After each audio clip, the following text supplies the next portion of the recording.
Fuck my entire life. It wasn't recording because I'm an idiot. Hey, is it a real camera shoot if there isn't something that goes wrong? I'm so upset. This is my friend Jenny. I enjoy puns. That's how you know I'm the worst kind of friend. She really is. She makes me feel sad inside. And we're here today to do her makeup and talk about, what is it again? We're talking about the relationship between entertainment, self-gratification, and entitlement. Because we thought it was a good idea. That's gold. It's a good idea. Thank you. It is a good idea. Can you not tremble then? Well, because I'm still in my essay writing mindset, let's start with definitions. How would you define entitlement? Entitlement is when people feel they are owed something, whether or not they did anything to deserve it. Are there some things that you consider every single human being to be entitled to? Yeah, we're all entitled to, life, liberty, pursuit of happiness, water, food, shelter. Are you really entitled to food? Yes. What do you have to do to deserve food? I don't know, Well, I feel like we're all entitled to whatever it is we need to survive and live happily. So we're all entitled to the chance to do what makes us happy. And we're all entitled to the opportunities to pursue our dreams. Beautiful. Thank you. Except I don't believe you're entitled to happiness. Ooh.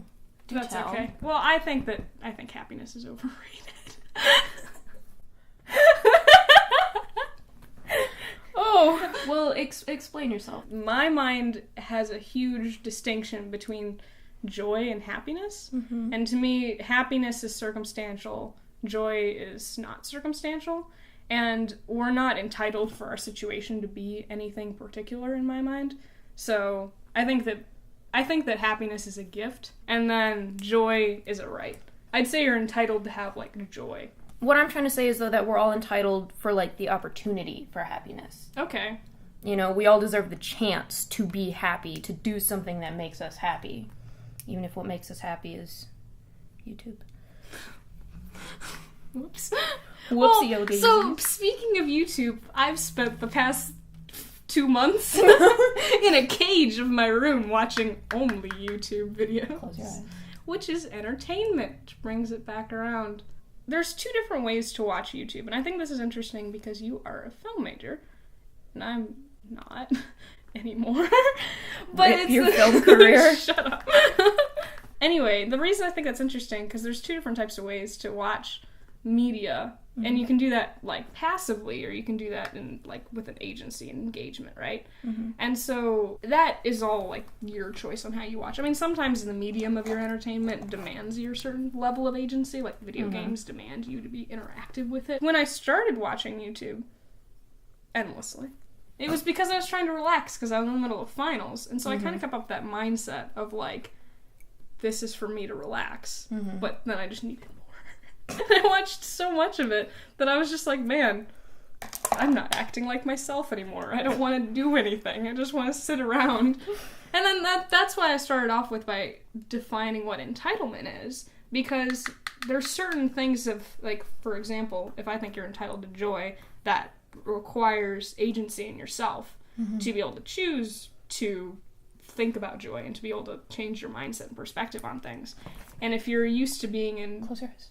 Getting certain satisfactions and gratifications from being passive through entertainment, then those things that you actually are entitled to that require your own effort, you're gonna think you're entitled for someone else to do that for you.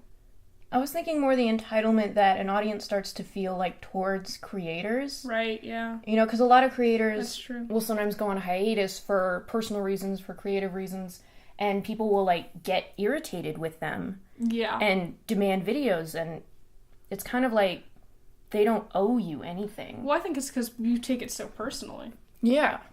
Especially I think that I feel like there's a lot of deep stuff involved in just entertainment and mm-hmm. getting satisfaction from things. Sassification? Sassification! Especially YouTube creators, because you're right, like, it's a very personal medium. Yeah. People feel connected to them. Right. But at the same time, then we have to consider, do people feel entitled to, like, their friends? True, because there's that friendship between creators and the audience. A perceived friendship. That's exactly what I was about to say. And the creators do it themselves, too, and I'm not blaming them at all, but they do the whole, like, hey, I love you guys so much, thanks for watching. And of course, that's a kind thing to say to your audience, but it does give those people that sense that this person is my friend, when in fact, they don't know you. You don't actually know them. You know what they've put on screen. How would you define friendship? Well, the only reason I say that is because friendship has a lot of responsibilities, and to be completely honest, like, if they did for some reason, if a YouTuber considered me one of their friends, I would reject that idea, because it's like, there's not enough two-way responsibility here. The things that I do demand from a friendship is not being satisfied through the YouTuber, and I think that some people think that they should be. And that then that kind of sense of, oh, you can't go on vacation, I need your videos, kind of comes in. And that's ridiculous, because these are people with lives outside of YouTube. In a certain sense, it's their job. Mm-hmm. But that still doesn't mean that they have to please you all the time. Right. Well, and the thing is that their job is to be an entertainer. Their job is not to be a god. Their job is not to be someone's friend. As sad as it is, and as much as I wish some of them would be my friend. You know, and you can have that, like, oh, I think it would be cool to know this person, but... Right. And there is some level of relationship there between, like, a loyal viewer and their...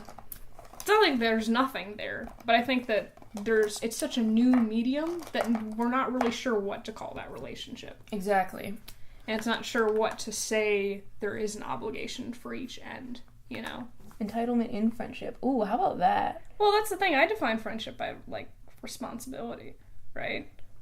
And the ability to, like, if I'm someone's friend, then it's like there's a responsibility towards each other to have, help each other make sense of their life, too, because you have shared experiences or you have shared emotions. And the reason I was bringing up interpersonal communications is because they defined a lot of relationships as shared experiences, right? And so even when you're sitting there just talking with each other but telling stories, you're in a way sharing a version of that experience. Or if you bring up stories that you guys have already shared together, then you're reinforcing that relationship, and it's about making sense of the world together kind of a thing. But there's that partnership there, and that's why I think that most, if not all, entertainment is some form of a story. I guess the point of entertainment is theoretically to take you away from your life for a moment, and the way to go someplace else is to be in a different story. Well, I mean, an amusement park is entertainment. That's true. So a lot of entertainment is story-based. It's story-based. I'd say most art is story-based. All art is story-based. All art is story-based in its own way. Like, a painting doesn't tell the same story as a book or a song, but it's all still a story. The thing is, and that's one thing I noticed with my excessive YouTube viewing, is that it's really hard for people to understand that those videos are stories, but there is a story to them. You're learning through that story, and story is how we make sense of our lives, because our lives don't have a beginning, middle, and end in the way that we are perceiving them. And so we use stories as a way to make sense and organize our own lives, and we practice using that mindset, and it helps shape our reality and helps us make sense of, like I said, make sense of our life and things like that. So stories are healthy.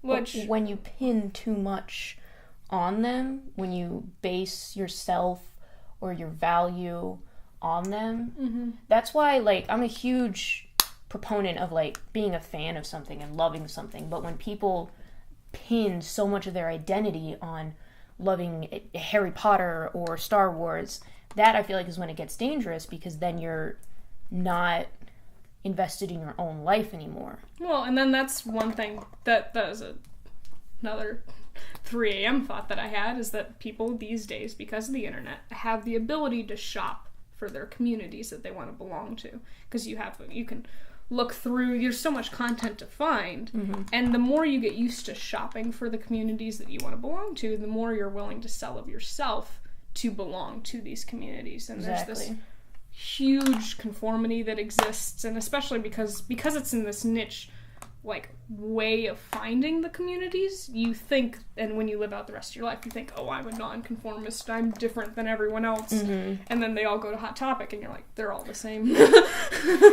On the one hand, they find these communities because they feel like they don't fit in anywhere else. So they find a community where they feel they fit in, and then they bond with it, and that's really great that these places are giving homes, in a sense, to people who don't feel like they have any other home.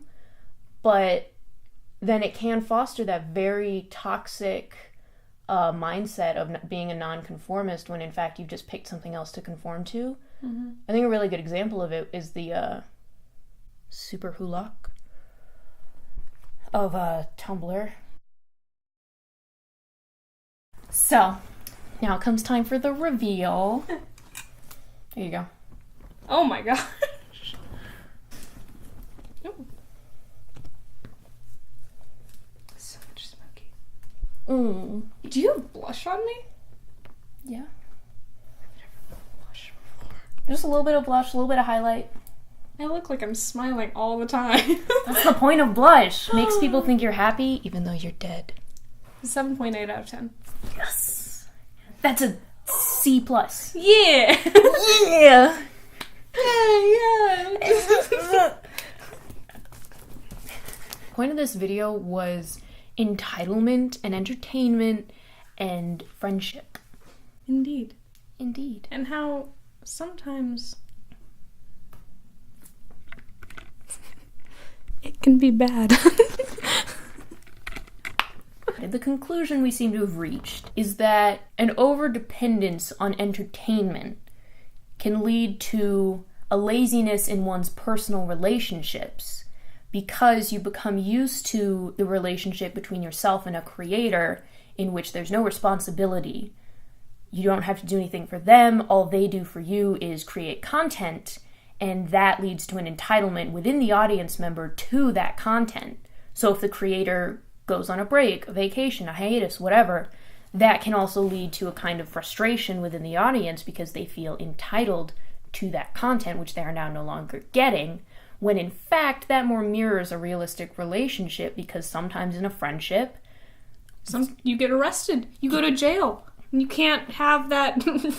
I was gonna say sometimes your friends go on vacation and you can't be with them. It's a vacation to prison.